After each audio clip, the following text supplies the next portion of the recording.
You can support In the Past Lane with a donation via Patreon or PayPal. Just go to inthepastlane.com and click on support. Thanks. Whoa, hit the brakes. You've arrived at the #1 drive-by for American history. Welcome to The Pit Stop.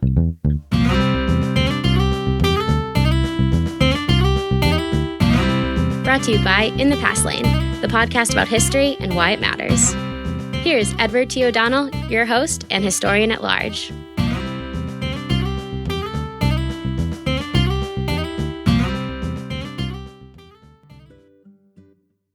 Hi, everyone. Welcome to The Pit Stop, your Monday morning source for history on the go in just about 5 minutes.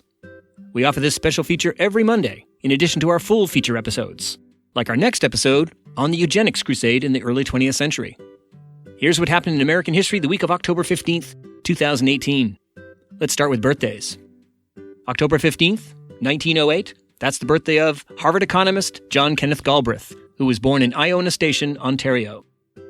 Galbraith had an incredible influence on economic thinking in the mid-20th century, and he advised Democratic presidents from FDR to LBJ.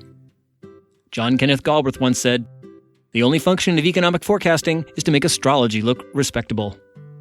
October 15th is also the birthday of historian and Pulitzer Prize winner Arthur M. Schlesinger Jr., who was born October 15th, 1917 in Columbus, Ohio. Schlesinger was not only a historian, but also an advisor to President John F. Kennedy. He later wrote books on John F. Kennedy and Robert F. Kennedy. Schlesinger once said, "History is to the nation as memory is to the individual. Persons deprived of memory become disoriented and lost." October 16th, 1888, that's the birthday of playwright Eugene O'Neill, who was born in New York City. Eugene O'Neill once said, "There is no present or future, only the past, happening over and over again, now." Another literary giant was also born this week, Arthur Miller, born October 17th, 1915.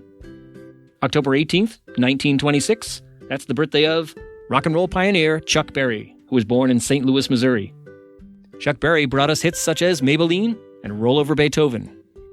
Berry once said, "I grew up thinking art was pictures until I got into music and found I was an artist and didn't paint." October 20th, 1859, that's the birthday of philosopher and education reformer John Dewey, who was born in Burlington, Vermont. And October 20th is also the birthday of Hall of Fame baseball player Mickey Mantle, who was born October 20th, 1931 in Spavinaw, Oklahoma. Mantle was one of the greatest hitters in baseball history, and he was also quite the personality. Mickey Mantle once said, "You don't realize how easy this game is until you get up in that broadcasting booth." Okay, let's turn to events.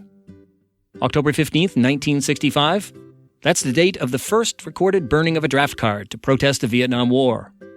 David Miller, a young pacifist affiliated with the organization National Coordinating Committee to End the War in Vietnam, burned his draft card in Washington, D.C. He was later arrested by the FBI, tried and found guilty, and sentenced to 2 years in prison. October 16th, 1859, abolitionist John Brown launched his raid at Harper's Ferry, Virginia.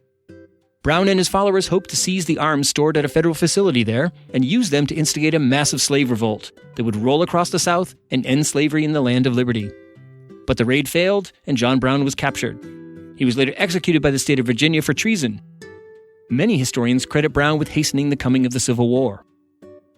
October 17th, 1968, 50 years ago this week, 2 African-American Olympic athletes, Tommy Smith and John Carlos, while being awarded medals at the 1968 Olympics, raised their fists in a Black Power salute during the U.S. national anthem.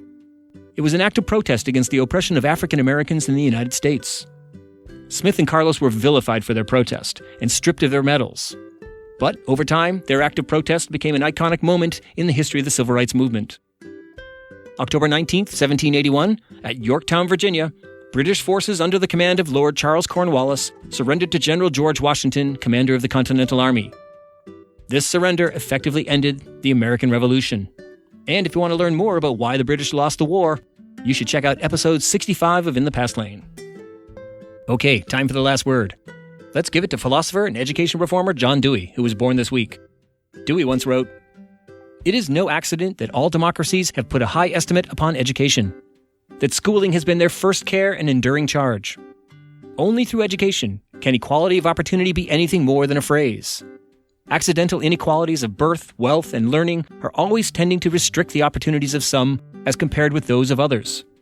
Only free and continued education can counteract those forces, which are always at work to restore, in however a changed form, feudal oligarchy.